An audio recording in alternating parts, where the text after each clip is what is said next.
Yes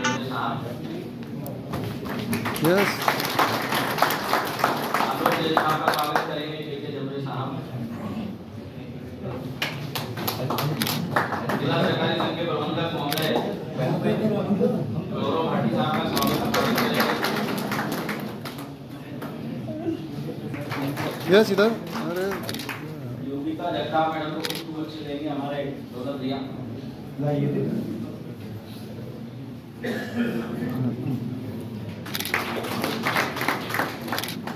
Thakur साहब का स्वागत करेंगे उनके अभिभावक के जमरे साहब इधर सामने।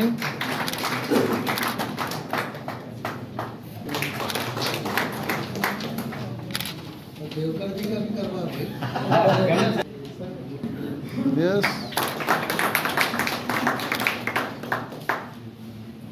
ये अपने को सबसे पहले प्रधानमंत्री फसल बीमा योजना के संबंध में देते हैं और उसका महत्वपूर्ण विषय ये है कि विवेक सहकारी संस्थाओं में, अन्य सहकारी संस्थाओं में और जो खाद का विक्रय करती मार्केटिंग सोसाइटियों में प्रधानमंत्री फसल बीमा योजना को कैसे लागू किया जाए, कैसे उसका क्रियान्वयन किया जाए, उसके क्या लाभ है, उसके अपने को कृषक सदस्यों का अपन क्या लाभ ले सकते हैं, ये सारी चीज़ों पर फोकस करने के लिए, अपनी बात कहने के लिए, आपको उद्बोधित करने के लिए हमारे बीच में युवा साथी है भाई तरुण भाटी जी, जिला प्रबंधक हैं। मैं उनसे गौरव भाटी जी उनसे निवेदन करूंगा कि कृपया आए और आज की कार्यशाला को कृषि मंथन। अरे बोला भैया, ये लाइट हेलोजन बंद कर दो। बोला भैया, बोला भैया।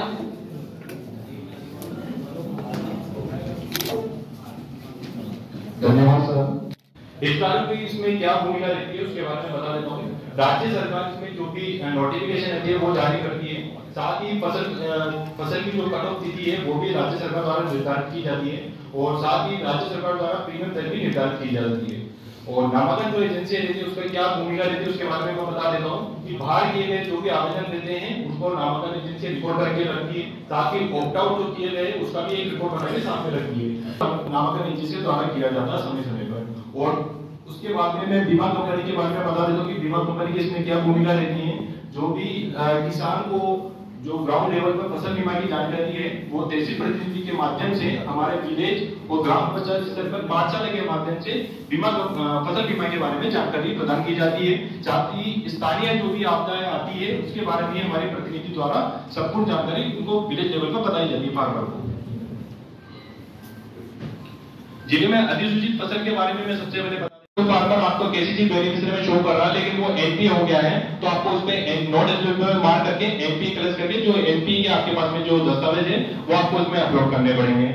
अगर किसी फार्मर का अकाउंट क्लोज हो गया है तो अकाउंट क्लोज की जो भी आपके पास में डिटेल है वो आपको सबमिट करनी पड़ेगी।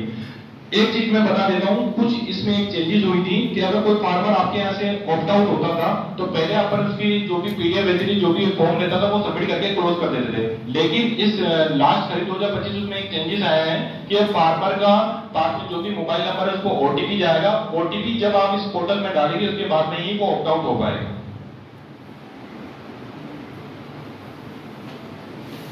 बैंक एचओ और आरओ लेवल अपनी केसीसी बेनिफिशियरी की डिटेल यहाँ से चेक कर सकते हैं कि कौन सी ब्रांच ने कितना एनरोलमेंट किया है। वो ब्रांच वाइज भी अपने पोर्टल की लॉगिन से चेक कर सकते हैं। अपन समिति अपने सदस्यों के हित के लिए मान लीजिए कोई बीज समिति का काम करना चाहती है तो वो भी पैक्स कर सकती है, मिल्क कलेक्शन का काम भी पैक्स कर सकती है। आपका एग्रीकल्चर इम्प्लीमेंट आपको किराए से देना है किसानों को तो वो भी मतलब किसानों से रिलेटेड जो भी चीजें हैं, सिंचाई यंत्र आपको किराए से देना है, फाइनेंस तो पूरा पहले से ही हम लोग कर रहे थे, वो सब चीजों की सुविधा ये मॉडल वायलेज हमको प्रदान करता है। अभी पहले अमेंडमेंट था वो थोड़ा सा मैं बताना चाहता हूँ, सकता कुछ हमारे साथियों को पता नहीं होगा। पहले जब हम लोन देते थे तो हमारे बायलाज में निहित था कि उसको कार्य क्षेत्र में जहाँ निवास करता वहाँ पे हम उसको कर्जा देंगे। नए बायलाज के हिसाब से जो है अभी जहाँ उसकी लैंड है वहाँ पे वो कर्जा लेगा। मतलब अगर किसी किसान की जमीन इंदौर में है, वो खरगोन में रहता है तो उसको इंदौर जिले से जहाँ पे वो रहता है वहाँ से कर्जा मिलेगा मेंबरशिप आपको। क्योंकि बहुत सारे ये डिस्प्यूट हमारे पास आते हैं कि साहब हमारी जमीन यहाँ है, हम रहते देवास में डिस्ट्रिक्ट्स में है। तो अगर जमीन अपने यहाँ है तो बायला जब ये परमिट करता है कि आपको उसको कर्जा यहाँ से दे सकते हैं। इसके अलावा दूसरा एक और जो मेजर हमको जो समझ में आया, पहले क्या था कि जिनका लैंड होल्डिंग है सिर्फ वही मेंबर बन सकते थे। अभी वो भी इसमें भी हमको जो है फ्रीडम दी हुई है कि आपका जो है कितने, अगर उसके पास जमीन नहीं भी है तब भी वो जो है मेंबर बन सकता है। फिर शेयर कैपिटल का और दोनों चीज़ों का वो भी है, कुछ समितियों को हम लोगों ने अप्रोच किया था कि आपकी शेयर कैपिटल जो है ऑलरेडी उससे ज़्यादा एक्सीड कर गई, तो वो भी आप लोग अपने बायलाज में उपायुक्त महोदय के यहाँ से जो है देते, ताकि बायलाज में संशोधन हो जाए और जो हम लोग काम करना चाह रहे हैं, जो काम कर रहे हैं वो वैधानिक रूप से सही हो। क्योंकि आप फाइनेंस उसको 3 लाख से ऊपर भी कर रहे हैं और उसके बाद शेयर कैपिटल की अगर अपर कैपिंग रहेगी, मान लो उसको टर्म लोन भी लेना है उसी किसान को, तो फिर वो एक बाधा रहती है वैधानिक रूप से। तो उसके संशोधन के लिए हम लोगों ने जो आपसे अनुरोध किया था, तो उसके प्रस्ताव प्रशासक महोदय आप लोग अपनी कमेटी पर रख के भेजते हैं, तरह से बायलाज को संशोधित करा के आपको भेज सकें। दूसरी चीज, अभी नाम चेंज हुआ है तो उसके लिए भी आप लोग एक प्रस्ताव भेजते हैं। जो भी टैक्स करके हुआ है तो इनकम टैक्स जीएसटी में कुछ इशूज आ रहे थे, तो उसको भी अपन एक संशोधित प्रमाण पत्र हम लोग यहाँ से जारी करा देंगे, जो नया नाम आपका भी। हम लोगों ने कोशिश किया है कि इस अंतर्राष्ट्रीय सहकारिता वर्ष में कुछ काम ऐसे किए जाएं कि जिससे इस वर्ष की उपादेयता प्रमाणित हो सके। इसके लिए सरकार के द्वारा भी बहुत सारे प्रयास किए गए हैं। उसमें आप लोग ने देखा कि सब जब इस दिशा में बात करते हैं हम, तो ये देखिए कि सहकारिता के अंतर्गत ग्रामीण क्षेत्र की जितनी भी सहकारिता है उस पर सहकारिता विभाग ने बहुत फोकस किया है और सर्वप्रथम हमारी पैक्स सहकारी संस्थाओं को इसमें मजबूत बनाने की दिशा में काम किया है। और जब हम पैक्स सहकारी संस्थाओं की बात करते हैं तो उसके लिए सबसे पहले हमको ज़रूरत पड़ती है कि उसमें जो कानून थे, उस कानून के अंतर्गत उनको जो रिस्ट्रिक्शन थे उसको हटा के हम कैसे उसको सरल बनाया जाए। और बहुत कम उनको कार्य करने का दायरा था, उसको अब एकदम विस्तृत दायरा में कर दिया गया है। और जो बायलाज है, जैसा कि अभी जैन साहब बता रहे थे, उसमें जो उद्देश्य थे उसके पहले ऋण व्यवसाय ऋण देना, खाद बीज बांटना और शासन की कोई योजना आ गई पीडीएस, इसके अलावा दूसरी चीज़ें अपने उसमें बायलाज में नहीं था। कोई चीज़ करना होता था किसी सोसाइटी को तो उसके लिए स्पेशल रजिस्ट्रार की अनुमति लेना पड़ता था, कोऑपरेटिव बैंक की अनुमति लेनी पड़ती थी, तब जाके हम कोई नया व्यवसाय कर पाते थे। लेकिन अब की स्थिति में जो बायलाज आप लोग देखे होंगे कि बहुउद्देशीय प्राथमिक कृषि सहकारी संस्थाएं बीपैक्स के नाम से अब एक आपका संस्था का नाम ही बदल गया है। और जैसा अभी जैन साहब बता रहे थे कि आप लोगों को जो प्रमाण पत्र चाहिए था उसमें चाहे इनकम टैक्स और विभिन्न जो अपने को टैक्सेशन की लायबिलिटी रहती है या आधार कार्ड और पैन कार्ड वगैरह के लिए नाम का था। सबसे पहले सोसाइटी का रजिस्ट्रेशन सर्टिफिकेट अपडेट होना चाहिए। जैसे बताया कि बीपैक्स हम लोगों में कन्वर्ट हो गए हैं, मल्टीपर्पज हम सारी चीज़ों में आ रहे हैं, तो हमारा सोसाइटी का रजिस्ट्रेशन सर्टिफिकेट हम जरूर अपडेट करा लें। उसका रिन्यूअल अगर पेंडिंग है तो वो भी हम करवाएं। उसका बायलाज को अपडेट करने की बात आ गई, मॉडल बायलाज अपनाना है क्योंकि तो मॉडल बायलाज के हम सारे फॉर्मेट्स में उसको कंप्लीट करके और उसका अप्रूवल जरूर आप कर दें, जिससे कि आपको आगे भविष्य में कोई किसी तरह की परेशानी हो। आपके ये सब चीज़ों जो चीज़ें आप करेंगे जितने भी आप, तो इन सबको बोर्ड मीटिंग जो आपके सोसाइटी का जो बोर्ड है या कमेटी मैनेजमेंट कमेटी है उसका प्रस्ताव रजिस्टर जो होता है हमारा, वो हमारा मिनट रजिस्टर और प्रस्ताव रजिस्टर कंप्लीट होना चाहिए। उसमें सारी बातों का उल्लेख होना चाहिए। उसकी जो बोर्ड मीटिंग की जो बायलाज के हिसाब से जो हमारी जो फ्रीक्वेंसी है वो सारी हमको टाइमली कंप्लीट करना चाहिए। जो हम फ्रीक्वेंसी जो मंथली या बाय मंथली है जो भी हमारा एक उसमें जो सिस्टम बना हुआ है उसके हिसाब से हमको बोर्ड मीटिंग करना है। उसकी कोरम हमारा प्रेजेंट होना चाहिए। सारे रिकॉर्ड्स हमको स्टेचुटरी रिकॉर्ड्स जो भी है प्रॉपरली उसको मेंटेन करना चाहिए। उसका रजिस्टर, उसके सिग्नेचर, जो मेंबर्स मौजूद हैं उनके सिग्नेचर, वो सारी चीज़ें हमको प्रॉपरली मेंटेन हो। जबकि मैं आपको बता दूं कि ये ना कोऑपरेटिव सोसाइटी अधिनियम 1960 की धारा 87 में आप लोगों को भी लोक सेवक माना गया है। लोक सेवक आपको या पदाधिकारी हो, सोसाइटी के कर्मचारी हो, मैनेजर हो, संचालक हो, आप लोग भी जैसे मतलब सरकारी कर्मचारी लोक सेवक की परिधि में आता है, नियम कायदे कानून में आता है, जैसे आप लोग भी आते हैं।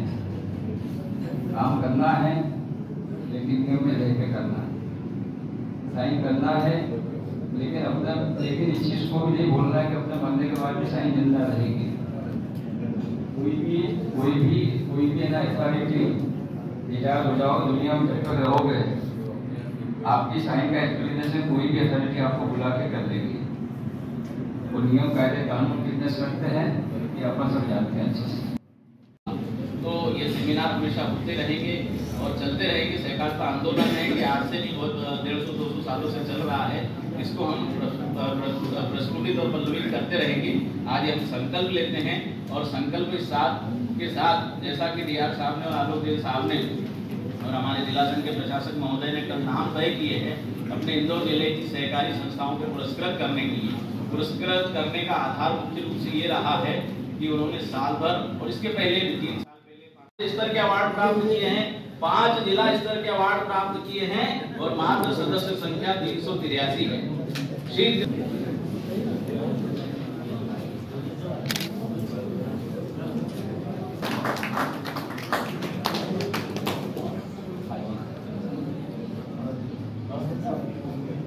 आप इधर आते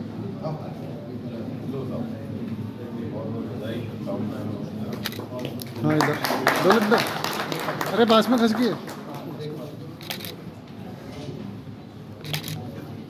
अतिथियों से निवेदन है कि यहीं खड़े रहे। मैं दूसरा पुरस्कार के लिए भी आमंत्रित कर रहा हूँ। श्री श्वेतांबर सहकारी वसूली का प्रतिशत 99% है। बड़ी बात है।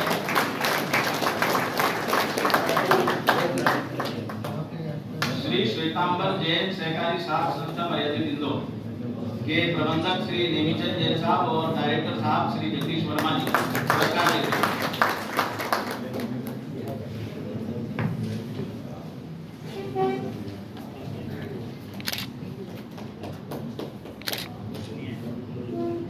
तीसरा पुरस्कार है मध्य प्रदेश विद्युत मंडल योजना है, इसके सम्माननीय अध्यक्ष श्री सामंतराज यादव साहब, संस्था के प्रबंधक श्री मुकेश शर्मा साहब और मनोज राणा साहब उपाध्यक्ष हैं। वो पुरस्कार ले रहे हैं मनोज राणा साहब और मुकेश शर्मा साहब। बधाई संस्था को शुभकामनाएं।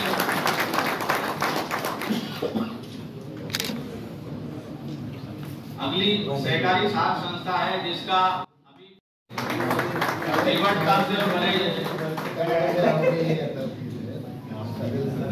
श्री अशोक अमरापुरकर साहब, श्री प्रभाकर चौकंडे साहब, श्री अमित अमरापुरकर साहब। मैनेजर है श्री प्रदीप साठे जी। आएंगे मैनेजर साहब। इस बार करोड़ का आंकड़ा 99.49 लाख का आपने लाभ अर्जित किया है साल का। गौरव की बात है। अच्छी अगली बार वही तो बोला कि आप करोड़ों की बात होना चाहिए। हाँ यस सामने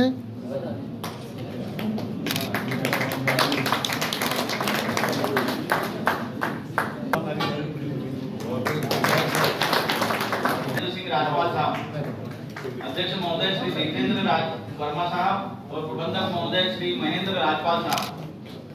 माला आपको पहना दे। संस्था का लाभ है 1 करोड़ 88 लाख।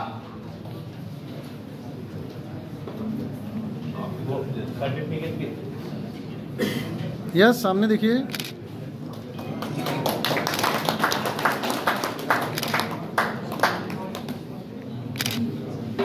इसके सम्माननीय अध्यक्ष है श्री महेश शर्मा साहब और प्रबंधक महोदय श्री चेतन रावत साहब। शर्मा साहब आए क्या अध्यक्ष? आओ जल्दी साहब।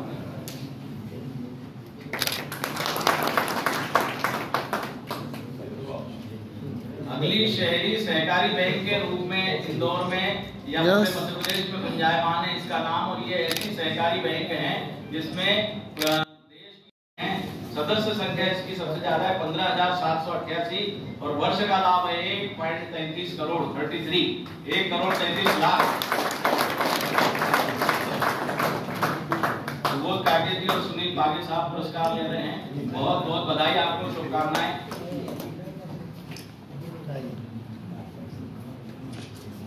यस सामने।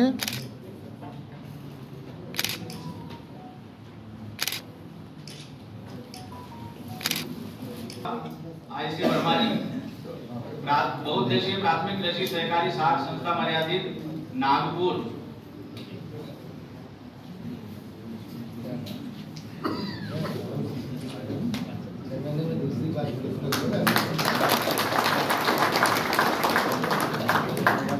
दूसरी संस्था है बहुउद्देशीय प्राथमिक कृषि सहकारी साख संस्था मर्यादित, तलावली, चांदा।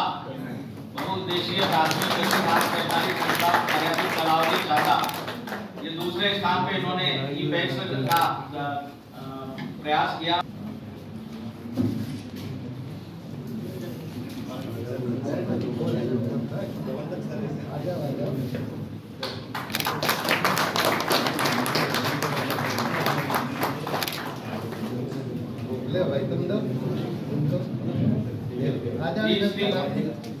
तीसरी सहकारी बहुउद्देशीय प्राथमिक कृषि सहकारी साख संस्था मर्यादित, पिगडम्बर। कौन है? समीर हरदार जी। अच्छा, मैं दिल्ली गया।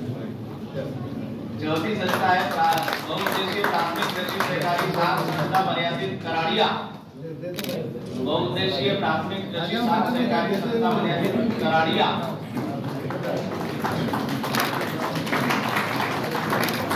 इसके प्रबंधक है प्रशासक है श्री विजय दिशोरिया जी और प्रबंधक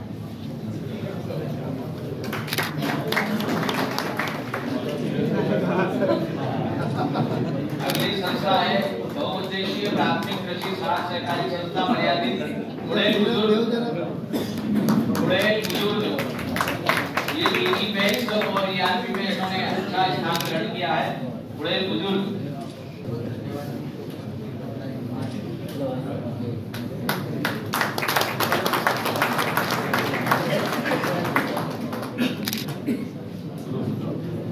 अगले हैं बहुउद्देशीय प्राथमिक कृषि सहकारी संस्था मर्यादित, इंदौर, राउत। ई-पैक्स संस्था राउत। यस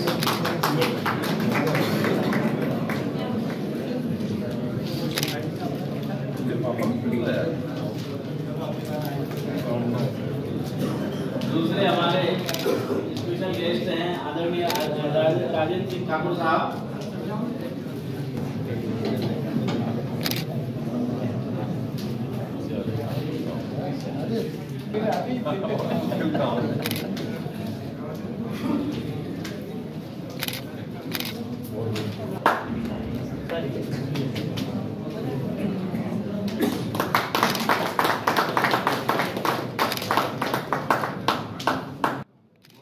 टीवी के परिषद में ये कार्यक्रम रखा गया था, जिसमें फसल बीमा के संबंध में विस्तृत रूप से बताया गया और उसके साथ साथ जो ईआरपी ऑडिट था और जो नवाचार के बारे में और बाकी जितनी भी अच्छी सहकारी संस्थाएं थी हमारे इंदौर जिले की, उन संस्थाओं को पुरस्कृत किया गया और आगे इन लोगों को कार्यशाला के माध्यम से बताया गया कि आगे हमको कैसे उपविधियों के जो बाइलाज में संशोधन हुआ है उसके अनुसार आगे पैक्स संस्थाओं को कैसे काम करना है उसमें निर्देशित किया गया।